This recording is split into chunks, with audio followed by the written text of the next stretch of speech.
Bienvenue. Donc bonjour à toutes et à tous, merci d'être là. Je m'appelle Johanna Boutouklein, je suis chargée de recherche environnement climat au groupe ERD, mais je suis aussi l'animatrice du réseau environnement humanitaire qui organise cette session aujourd'hui et dont on va vous parler un peu plus juste après et je vais passer la main à mes collègues du REH, donc Manon.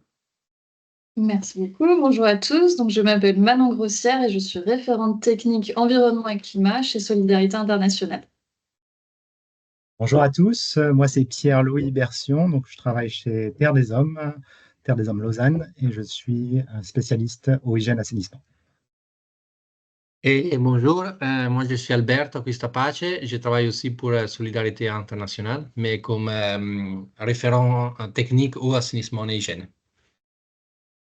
Merci. Du coup, on va commencer, pour le lancement de la matrice MERA. Juste pour vous dire un peu ce qu'on va parler pendant les 30-45 prochaines minutes. D'abord, on aimerait bien savoir un peu qui est dans la salle aujourd'hui. Puis on vous présentera, le travail du réseau environnement humanitaire et du groupe de travail sur les évaluations environnementales qui organise cette session aujourd'hui. Après, on va, vous présenter du coup la matrice MERA, les prochaines étapes et après on aura un peu de temps pour, des questions et des réponses si besoin.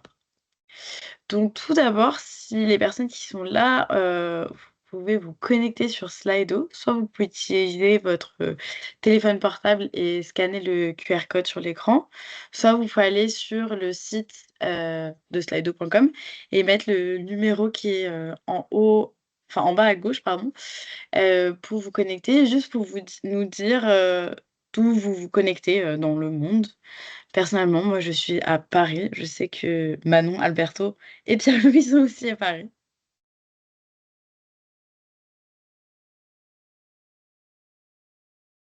Voilà, on a d'autres copains parisiens, ou Clichy.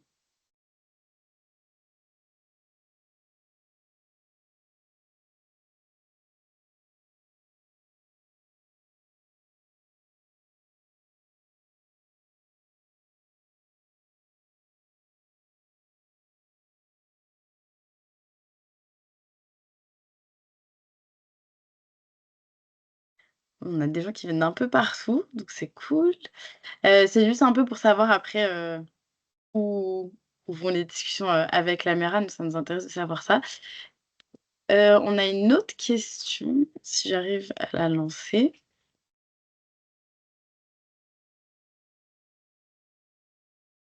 Voilà. C'est pour savoir pour quel type d'organisation vous travaillez. Donc, INGO, c'est, ONG, internationale, que j'ai pas traduite de l'anglais, excusez-moi. Hem et donc nous, on est majoritairement en ONG ou moi, je travaille pour un think tank.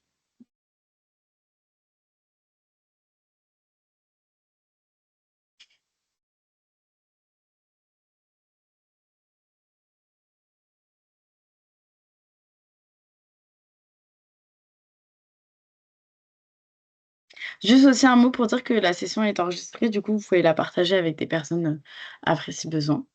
Mais du coup, OK, on est sur, des profils ONG. Est-ce que vous avez des spécialisations, soit sectorielles, soit une spécialisation, environnement, changement climatique? Ça nous aide aussi à comprendre, qui est au courant de la MERA et comment est-ce qu'on peut l'utiliser derrière. Si c'est autre, n'hésitez pas à dire dans le chat ce que c'est, pour qu'on sache. Oui, j'ai oublié la log, excusez-moi.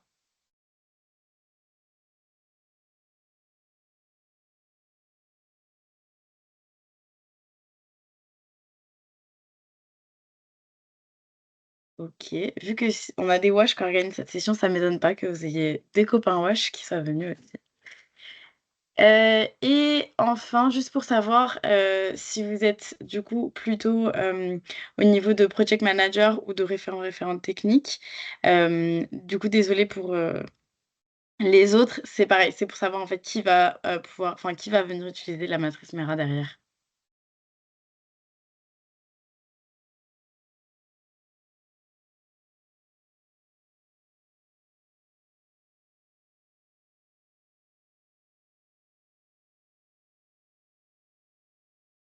OK. Nous, ça nous permet de un peu mieux savoir qui est là aujourd'hui et donc nous, on va vous parler un peu plus de qui organise cette session et d'où vient la matrice MERA. Donc, j'ai reconnu quelques noms, donc je pense que pas mal d'entre vous connaissent le REH, le Réseau Environnement Humanitaire. Mais juste au cas où, quelques mots rapides. Le REH, ça a été fondé en 2012, il y a eu une restructuration en 2021.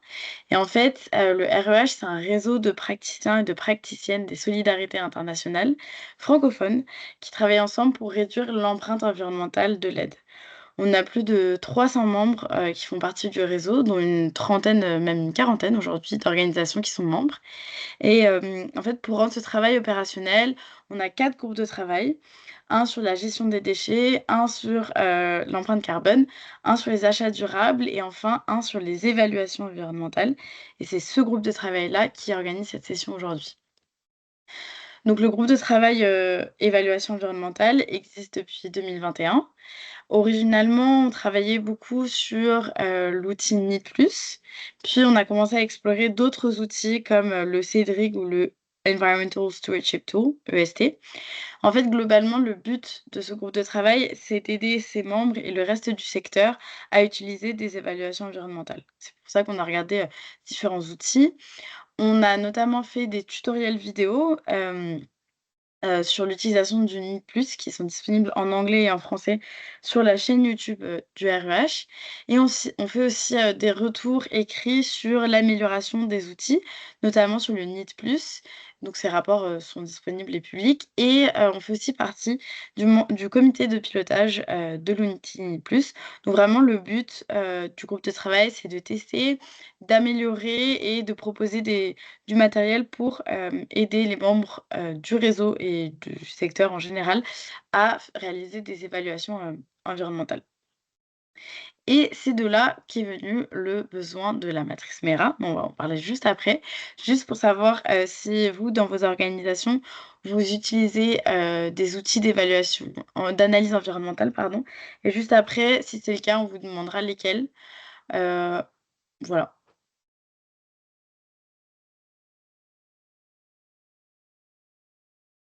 Peut-être qu'en ce moment, vous êtes en train de vous poser la question parce qu'il y a le IPECO.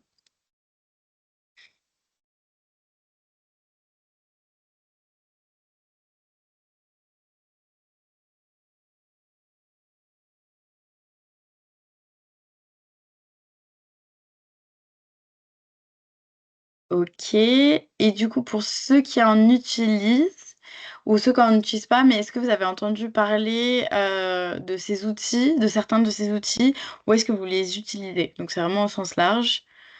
Du coup, il y a le NID+ que j'ai mentionné, il y a le CEDRIC qui est l'outil, de la coopération suisse, le EST, l'EIT, enfin, il y a plein d'outils différents, mais du coup, pour nous, ça nous aide de savoir, si vous avez déjà entendu parler de certains outils. Le NIPUS étant souvent le plus connu. Du coup, si vous avez déjà utilisé des outils, n'hésitez pas, nous, à nous faire part de vos retours aussi, si jamais. Ça nous intéresse toujours, de pouvoir ensuite, porter, les messages aux différents, porteurs des outils. Et donc maintenant, vu qu'on sait un peu qui est dans la salle et que vous savez qui nous sommes, je vais passer la parole à Manon.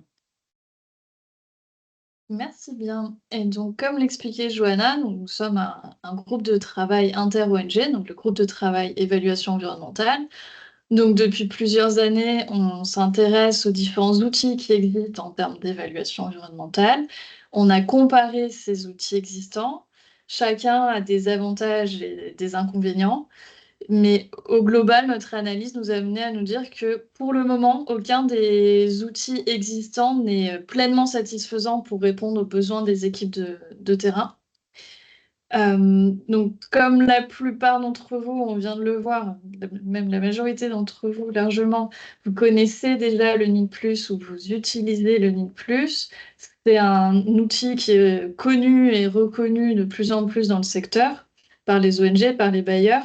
Mais c'est aussi un outil qui a des marges d'amélioration. Donc, il y a un travail qui est en cours pour améliorer le NID+, le rendre un peu plus opérationnel, on va dire. Ce travail, il est réalisé notamment par les membres du groupe de travail, mais aussi évidemment par le comité de pilotage du NID+, l'équipe du NID+. Et donc, en attendant qu'il y ait un NID+, amélioré, nouvelle version, on a décidé au sein du groupe de travail de développer, d'élaborer un outil complémentaire, qui est donc la matrice multisectorielle d'analyse des risques dont on va vous parler aujourd'hui, dont on vous parle aujourd'hui. Et donc, dans notre conception d'un outil, sa valeur ajoutée, elle va vraiment se trouver autour du fait qu'elle est utile pour les équipes de terrain. Il est utile, cet outil, dans le sens où il va permettre de l'opérationnalisation et du coup du design de projet qui soit adapté. Et pour ça, on a pensé à un outil qui passe par un processus participatif. Donc, on va vous expliquer comment l'utiliser, on va vous montrer l'outil, mais l'idée, c'est de mettre autour de la table plusieurs parties prenantes clés du projet pour en fait utiliser l'outil ensemble et voir ce qu'on peut en retirer pour la conception des projets. Tu peux changer de slide, c'est parfait. Alors, donc, comme je le disais, l'objectif de cette matrice, que nous avons appelée la matrice MERA pour Multisectoral Environmental Risk Analysis, c'est donc l'objectif, c'est d'aider les personnes en charge du développement de projets et les référents techniques qui les accompagnent à prendre conscience des différents types de risques environnementaux qui peuvent être liés à la mise en œuvre des activités du projet et à identifier des recommandations, des mesures en fait d'atténuation de ces risques environnementaux qui vont être adaptés au projet. Donc pourquoi est-ce qu'on a développé cette matrice? Cette matrice, donc, je vais me répéter, mais au moins on sera tous clairs sur son objectif. C'est donc d'identifier les risques environnementaux potentiels du projet, donc des impacts négatifs qui pourraient naître de la mise en œuvre des activités, et identifier donc des mesures pour atténuer ces risques potentiels. Cette matrice-là, elle a été pensée de façon multisectorielle. Elle touche différents secteurs de l'humanitaire. Et donc, on a travaillé notamment donc, sur les secteurs de la SAM, de l'EHA, des abris et des SMPSS. Alors, comment est-ce qu'on l'utilise? Vous allez voir la matrice tout à l'heure, Alberto va vous faire une démonstration en live de son utilisation. Mais donc, vous verrez que vous allez avoir par secteur, une liste d'activités qui sont les activités classiques mises en place sous ce secteur, avec ensuite des sous-activités qui sont liées. Et donc, pour ces activités et sous-activités par secteur, vous verrez des risques environnementaux potentiels et à chaque fois des mesures d'atténuation possibles de ces risques. C'est des listes qui sont pas, des mesures qui ne sont pas listées de façon exhaustive. L'idée, c'est que les utilisateurs puissent aller chercher ceux qui sont adaptés à leur contexte. Alors, quand est-ce qu'on utilise cet outil? Idéalement, donc, il faut le faire dès la conception du projet pour pouvoir en fait prendre en compte dans vos activités les mesures d'atténuation, dans vos budgets, vos organigrammes, etc., les ressources adaptées, les ressources nécessaires pour la mise en place des mesures d'atténuation des risques environnementaux. Et du coup, à qui s'adresse cet outil? Au chef de projet, au coordinateur de projet et aux différents coordinateurs ou référents techniques. Alors, juste un petit retour sur l'historique de la construction de cet outil. Donc, il a été construit à peu près sur une année. Il y a donc au sein du groupe de travail évaluation environnementale du REH, on a créé des task force sectorielles, donc une pour la SAM, une pour la WASH, une pour les abris et une dernière task force pour la santé mentale. Et donc, ces task force ont regroupé entre 4 et 6 personnes. Et ces personnes-là, pour leur secteur, ont étudié les outils qui existaient déjà et qui étaient des outils qui proposaient déjà des mesures d'atténuation face aux risques environnementaux. Donc, on a regardé notamment les exigences environnementales minimales d'ECO, les recommandations ou exigences d'autres bailleurs, l'ONI+, d'autres outils. Après cette analyse donc, de ce qui existait déjà, le groupe de travail a défini le scope, le périmètre que la matrice allait couvrir. Et chaque task force sectorielle est allée étudier le contenu des outils existants et à rajouter à ce contenu qui a été donc compilé leurs propres expertises pour arriver du coup à un niveau de précision qui permet d'identifier des mesures d'atténuation des risques vraiment au niveau de chaque sous-activité, des activités et des secteurs. Comme on voulait que ce soit un outil qui soit construit de façon participative et surtout qui fasse consensus par la suite, si on souhaite qu'il puisse être utilisé, c'était important pour nous qu'il y ait une étape de revue par les pairs du contenu qui a été défini pour chacun des secteurs. Et donc pour ça, chaque task force, chaque groupe de travail sectoriel au sein du grand groupe de travail évaluation environnementale a organisé donc des sessions de revue avec des membres. Il y a eu des révisions publiques en fait qui ont regroupé des clusters, des groupes de travail changement climatique, des clusters quand ils existaient, et des ONG et associations de différents pays. Et donc, dans le cadre de ce processus de revue par les pairs, il y a plus de 200 personnes qui ont été impliquées, 200 personnes qui travaillent pour 70 organisations différentes. On a voulu en mettre quelques-unes en avant aujourd'hui, donc celles dont les logos sont présents sur la slide que vous voyez à l'écran, parce que ce sont des partenaires qui nous ont particulièrement aidés pour la révision et au sein de la collaboration donc avec le groupe de travail. Une fois que cette revue par les pairs a été finalisée et qu'il y a une validation du coup, au sein du groupe de travail, on s'est mis d'accord sur la façon de présenter l'outil, comment le rendre ergonomique et agréable et facile d'utilisation. Donc on a pu harmoniser entre les secteurs. Donc pour rappel, chaque secteur correspond à un onglet, mais vous allez voir l'outil, ça sera probablement plus clair à ce moment-là. L'outil avait été développé en anglais et donc il a été traduit depuis en français et en espagnol. Et nous organisons donc des sessions en ligne pour présenter la matrice. Donc comme on le fait aujourd'hui, il y a une session qui a eu lieu en octobre en anglais et il y aura une session en espagnol en janvier, je crois, mais je laisserai Johanna confirmer ça. Et on souhaitait, dernier point important, mettre en avant le cofinancement de la DG ECO qui a donc cofinancé le groupe de travail dans le cadre du développement et de la diffusion de cette matrice multisectorielle d'analyse des risques. Et je passe la main. Merci Manon. Donc, je vais maintenant vous présenter brièvement ce qu'est et ce que n'est pas la matrice MERA.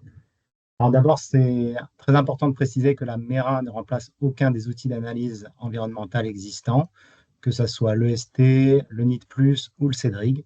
C'est plutôt un outil qui se veut complémentaire, une alternative pratique pour faciliter l'identification des risques environnementaux et des mesures d'atténuation associées pour l'implémentation d'activités. La MERA n'est pas exhaustive. D'autres risques et mesures de mitigation et d'atténuation peuvent être imaginés et développés, notamment en lien avec votre zone de travail, puisque l'outil n'est pas contextualisé. Diapo suivante. Avant de passer la main à Alberto, qui rentrera plus en détail dans la structure de l'outil, je vais vous présenter brièvement son fonctionnement, son approche méthodologique et les différentes étapes. D'abord, comme déjà dit précédemment, l'outil n'est pas contextualisé. Donc, nous recommandons fortement de l'utiliser dans un atelier réunissant l'ensemble de vos collègues sur le terrain impliqués dans le développement du projet ou d'activité, au niveau des programmes et des supports, mais si possible aussi des partenaires clés d'implémentation. L'idée, c'est donc de discuter tous ensemble des différents risques et mesures d'atténuation identifiées en fonction des activités envisagées et de voir si elles sont applicables à votre contexte. Vous pourrez ensuite les prioriser et discuter en groupe de comment les intégrer à votre projet. Je reviens peut-être sur les équipes support. C'est vraiment important de les intégrer dès cette étape, car ce sera l'occasion de définir toutes les ressources logistiques, administratives et financières nécessaires à l'application des mesures d'atténuation identifiées et les intégrer dans la proposition de projet. Concrètement, la MERA, elle est présentée très simplement. Donc, c'est un fichier Excel, comme on l'a dit, avec plusieurs onglets. Donc, une fois le fichier téléchargé et ouvert, vous allez pouvoir sélectionner l'onglet qui correspond à votre thématique. Donc, en rappel, donc WASH, sécurité alimentaire, moyens d'existence, abri, santé mentale et soutien psychosocial. Vous allez ensuite pouvoir filtrer par sous-secteur ou étape et par activité, puis sélectionner les différents risques environnementaux prioritaires adaptés à votre contexte, puis sélectionner les mesures d'atténuation les plus pertinentes pour chacun de ces risques. Et finalement, si nécessaire, vous pouvez aussi ajouter une colonne supplémentaire à la matrice pour répondre à vos besoins plus spécifiques. Donc, je laisse la main à Alberto pour entrer plus en détail sur l'outil avec une petite démo. Donc, ouais, alors on va voir l'outil. Donc, voilà, effectivement, comme on disait, c'est un fichier Excel. Vous pouvez le télécharger du site du réseau environnemental humanitaire. On a plusieurs onglets. Les premières sont une note d'orientation comme un tutoriel, en fait. Et là, on voit un peu ce que mes collègues viennent de présenter. Donc, les bouts un peu de l'outil, qu'est-ce que c'est pas, quand il faut l'utiliser, qui est censé de l'utiliser. On peut les différentes petites étapes pour utiliser la matrice qui vient d'être décrite par Pierre-Louis. Et après, il y a aussi cette approche méthodologique qui est recommandée, comme on disait avant, c'est recommandé parce que ça reste quand même un outil. Après, chacun on peut utiliser un peu comme il veut, mais il était conçu pour ce type de méthodologie. Et après, on vous parlera, Johanna vous parlera un peu plus en détail. Il y a quand même la possibilité de faire des feedbacks parce qu'on veut garder quand même les documents, l'outil un peu vivant et garder cet esprit de co-construction. Et c'est pour ça aussi qu'on a mis aussi le logo déjà des membres du groupe technique, mais aussi de tous ceux qui ont participé à la révision de l'outil. Et donc après, vous pouvez voir, il y a les différents onglets des différents secteurs qui peut-être ils sont censés dans le futur à augmenter. Pour l'instant, on a 4 secteurs. C'est plutôt simple. Comme on disait, pour chaque secteur, on a des sous-secteurs. On peut utiliser les filtres Excel pour sélectionner les sous-secteurs qui concernent notre projet. Et après, aussi les activités qui sont plusieurs selon les secteurs. Pour chaque activité, on peut avoir un ou plusieurs risques potentiels identifiés. Et pour chaque risque, on a plusieurs mesures d'atténuation. Ils sont en vrac, donc il faudra après, avec dans l'approche décrite par Pierre-Louis, avec votre partenaire, donner du poids aux risques identifiés et sélectionner par pertinence les mesures d'atténuation à mettre en place. Donc, c'est plutôt simple. Et si vous voulez un peu plus approfondir les mesures d'atténuation, bon, ces mesures d'atténuation, ils viennent des ressources qui sont tous listées dans les derniers onglets. Et pour chaque ressource, il y a aussi des liens. Donc, on a essayé d'être le plus exhaustif possible sur la partie ressources pour centraliser un peu toutes les informations de plusieurs outils et de plusieurs documents. Voilà. Donc, je te laisse la main, Johanna. Merci. Du coup, on vous a montré, enfin, on vous a expliqué d'où elle venait, comment l'utiliser. Donc maintenant, pour dire où se trouve la matrice, donc je viens de vous mettre le lien dans le chat. C'est ce que vous allez arriver sur une page qui va ressembler à ça, mais du coup en français. Et donc c'est pour vous dire que les 3 premiers liens, ça va être le téléchargement de la matrice sous format Excel. Et donc vous l'avez en anglais, en français ou en espagnol. On a aussi fait une fiche de présentation où vous allez avoir toute cette méthode qu'on vient de vous présenter avec des informations supplémentaires, pareil, disponibles en français et en anglais et en espagnol.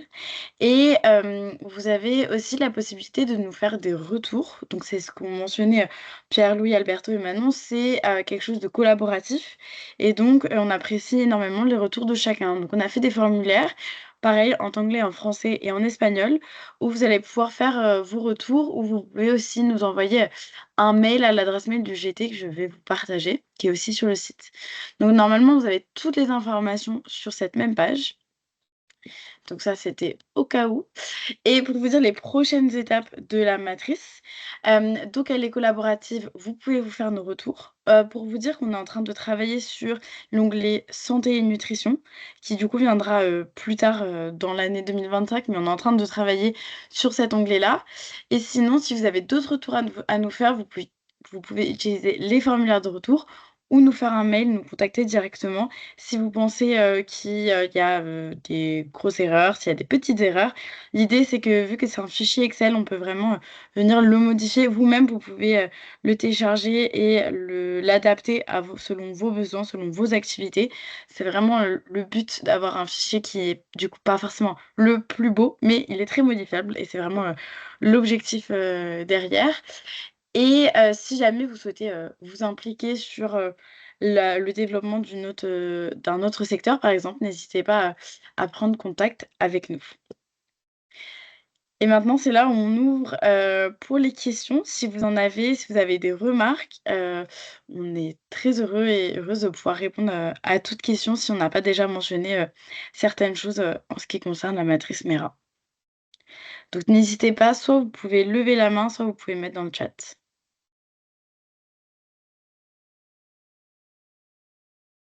Je vois une main levée de Nicolas, vas-y. Oui, bonjour, Nicolas, du coup, je bosse pour Sol et je suis le responsable programme pour le Moyen-Orient. Est-ce que c'est une initiative qui a été présentée à des bailleurs déjà? Alors, je peux essayer de répondre et après, mes collègues, peuvent, répondre après. Alors, on l'a développé justement, on a commencé par parler de cette idée aux bailleurs. Donc on en a parlé avec la DG ECO et on en a parlé avec, BHA, donc USAID. Donc DG ECO, ils étaient très intéressés et donc c'est pour ça qu'on a eu un cofinancement pour le groupe de travail pour du coup, aider à ce travail. L'idée étant que ça ne vient pas remplacer un outil d'analyse, mais par contre, ça peut aider vraiment sur l'intégration des mesures de mitigation et c'est ça qu'on voyait, enfin ce qui remontait, dans le feedback, des organisations membres du GT, qui disaient qu'en fait, si on fait un I+, parfois on a du mal à intégrer ces mesures de mitigation et donc l'idée, c'est vraiment ça, c'est de pouvoir aider, sur cette dernière étape. Du coup, a priori, ils connaissent la matrice.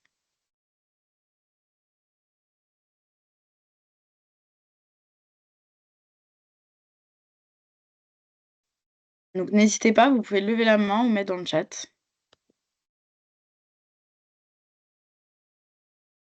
J'ai 2 questions dans l'ordre, je crois que c'est Baptiste d'abord. Ouais, bonjour.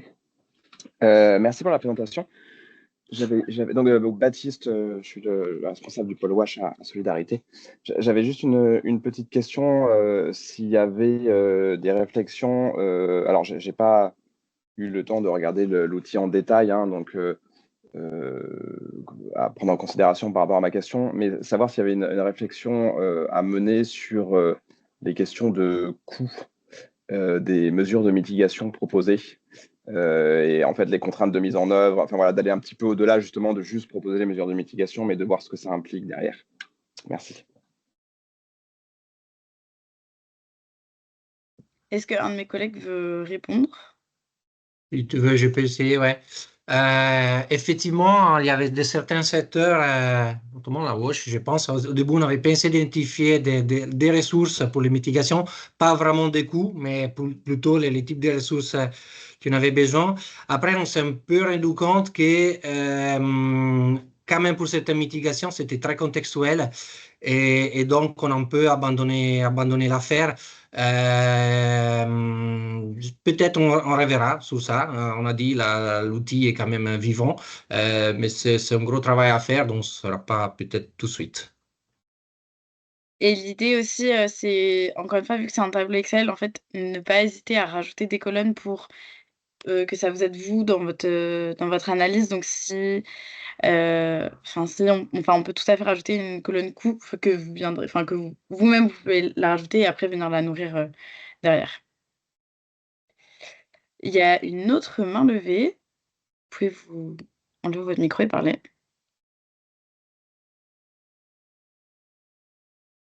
Je crois que c'est le micro. Ouais, c'est bon, Bonjour, c'est on vous entend. Béatrice. Je travaille comme consultante indépendante dans le domaine de l'eau, l'assainissement et l'hygiène. Et en tout cas, merci beaucoup. Je trouve que c'est un outil assez intéressant. Je fais pas mal d'évaluations dans le domaine de l'eau, dans le domaine WASH, et je pense que ça peut quand même servir aussi, ne serait-ce que euh, comme comme outil pour voir un peu les points d'attention qu'on pourrait avoir sur certains éléments et je trouve intéressant déjà. Ma question, c'est surtout de voir est-ce que l'outil a déjà été testé par des organisations. C'est vrai qu'elles ont des organisations, vous l'avez construit avec des organisations. Est-ce qu'elle a été testée? Est-ce qu'elle a été utilisée aussi par d'autres organisations? Quel a été le retour de ces organisations-là? C'est un peu ça. Merci. Merci. Pareil, je réponds, mais n'hésitez pas, mes collègues. Donc, on a oublié de préciser qu'elle est sortie, le 30 octobre, donc elle est sortie il y a pas très longtemps. L'idée, c'est que, on a essayé le plus possible de faire une revue par les pairs. Et là, maintenant, c'est le moment où on attend vos retours si, vous les testez justement. Donc on a essayé d'impliquer le plus de personnes possible pour que ça soit le plus cohérent, possible. Mais, c'est ce qu'on répète, c'est que c'est vivant et que donc on apprécie, tous les retours, surtout si ça a été testé. Donc je sais pas si mes collègues veulent compléter? Et j'ai vu que Pierre-Louis t'a répondu à la question dans le chat.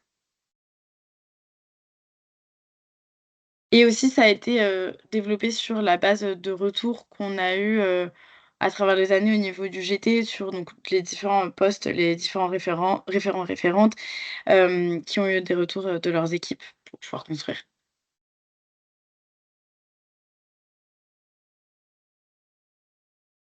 J'espère que ça répond à la question et il y a une autre main levée de Hassan, je crois.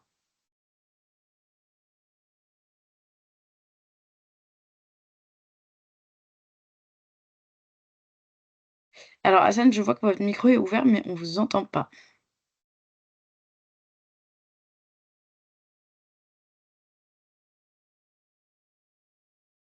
Du coup, si on vous entend pas, peut-être mettez votre question dans le chat.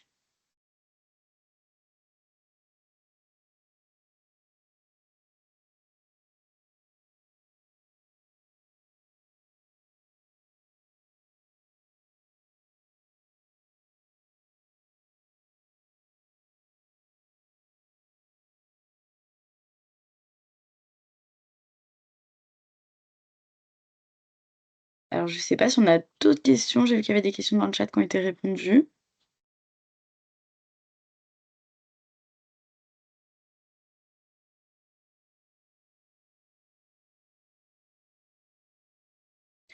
OK, du coup, Hassan, la question. Donc, je sais pas ce qui est sous-entendu par validation de l'outil. En tout cas, là, pour l'instant, du coup, elle a été sortie, elle a été revue par, beaucoup de gens. Là, c'est l'étape de, on la teste et on intègre les retours, au fur et à mesure, pour avoir une version la plus utile possible. Quand on fera des modifications, assez larges, je pense qu'on fera une communication dessus et sinon, en tout cas, on essaie d'avoir une amélioration continue. Alors, il y a une main levée de Alice. Bonjour, je suis désolée si la question a déjà été posée. Est-ce qu'il y a une raison pour laquelle l'outil n'a pas été développé pour le secteur santé? Alors du coup, non, il y a une raison de timing, c'est tout. On a une équipe qui est en train de travailler sur le secteur santé et nutrition. Juste ça nous a pris un peu plus de temps que par rapport aux autres secteurs. Donc par contre, si vous êtes intéressé, par exemple par le processus de révision par les pairs, nous, on peut toujours noter votre email. En tout cas, on va faire des communications au moment où elle aura besoin d'être revue. Donc n'hésitez pas témoigner votre intérêt, sachant que c'est en fait, on vous demande en tant qu'expert, enfin, je sais pas quelle est votre spécialisation, mais on demande aux experts et aux expertes santé et nutrition, du coup, de revoir le contenu par écrit et de nous faire des retours aussi. On a des discussions avec ces personnes. Donc, il y aura un onglet santé et nutrition qui est en train d'être élaboré actuellement. Je ne sais pas quand il va sortir, par contre. En tout cas, au moment du processus de révision, on fera des communications dessus. Ok, merci beaucoup. Ce ne sera pas moi, mais je pense que ce sera quelqu'un d'autre dans mon organisation. Je suis avec PU. Ok. Oui, PU, normalement, ils devraient être au courant de ça. Il y a une autre question dans le chat. Quelle est la valeur ajoutée de cet outil comparativement aux autres outils existants? Est-ce que quelqu'un du groupe veut répondre? Sinon, je peux répondre aussi, mais j'ai l'impression que je parle beaucoup, donc. Oui. Pardon, je peux prendre du coup. Et donc, il me semble, Amadou, que vous n'étiez pas présent pour l'ensemble de la présentation, donc n'hésitez pas, comme on vous le disait sur le chat, tout est enregistré et donc sera disponible sur YouTube, la chaîne YouTube du REH. Donc la valeur ajoutée, en fait, c'est que les outils existants jusqu'à présent vont principalement aider à identifier les risques environnementaux potentiels d'un projet, activité par activité. Mais il n'y a pas forcément un accompagnement précis sur ce qu'il est possible de faire pour réduire ces risques et sur comment opérationnaliser tout ça, du coup. Donc, pour les équipes terrain qui vont mener une évaluation environnementale via le NID+, ou un autre outil, les risques environnementaux sont facilement identifiés via ces premiers outils existants, mais on n'avait pas de phase vraiment complémentaire d'identification des mesures d'atténuation des risques. Donc c'est là que vient s'intégrer cette matrice que le groupe de travail a développée, donc avec une revue par les pairs. C'est vraiment pour compléter les outils existants et permettre l'identification des mesures d'atténuation.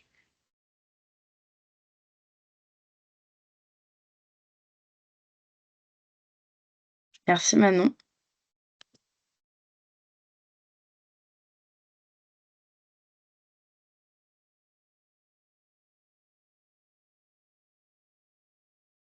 Alors, j'ai pas l'impression qu'on ait d'autres questions.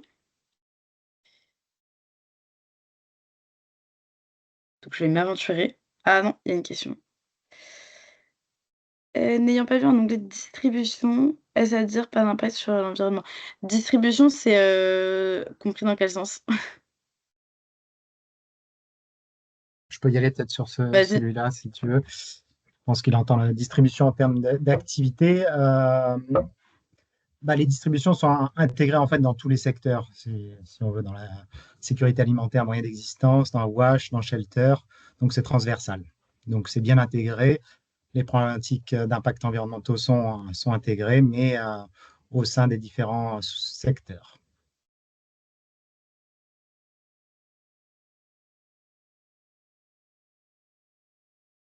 Du coup, n'hésitez pas à aller. On a mis des fils justement pour aller farfouiller en fait, pour aller essayer de trouver rapidement les différents secteurs et sous-secteurs. Donc n'hésitez pas à aller fouiller, utiliser les filtres pour voir les activités qui sont intégrées dedans. Et une main levée, Sophie. Oui, bonjour, ROH et tout le monde. Sophie de PU Log. Une question sur les risques environnementaux. Est-ce que vous aviez émis l'idée de les hiérarchiser dans l'impact, en fait, dans la graduation de l'impact, impact majeur, impact léger, etc., dans les risques identifiés, ou est-ce que c'est quelque chose qui ne s'était pas du tout posé comme question?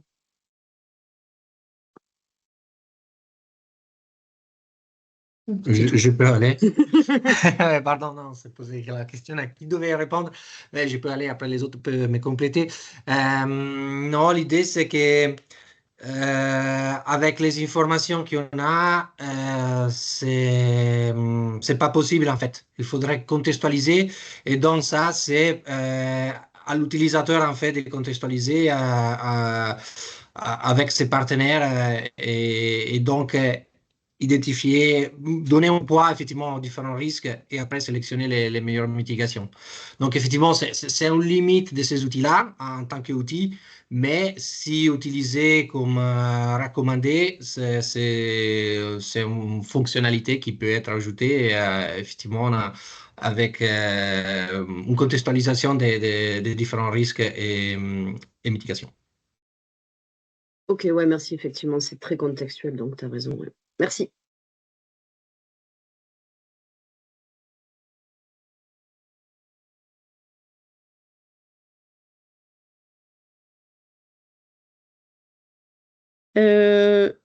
Vu qu'on va plus avoir de temps, je vais juste rappeler les prochaines étapes. Donc, vous avez le lien de la matrice dans le chat, mais je peux le remettre. Donc, on l'a dit beaucoup de fois, on est très preneur des retours de chacun. Donc, si vous le testez, si juste vous la lisez, vous avez des retours à faire, n'hésitez pas à nous les communiquer soit par mail, soit sur les formulaires de retour. Et on vous tiendra au courant en ce qui concerne la parution de l'onglet santé et nutrition. Et si ça vous intéresse, on tient aussi une session comme celle-là aujourd'hui en espagnol au mois de janvier. Et pareil, je vais vous mettre le lien dans le chat si vous avez des collègues hispanophones que vous voulez sensibiliser aussi et vous voulez y participer vous-même. Donc, je vous dis merci. Et je vais vous mettre le lien de l'événement. Merci beaucoup.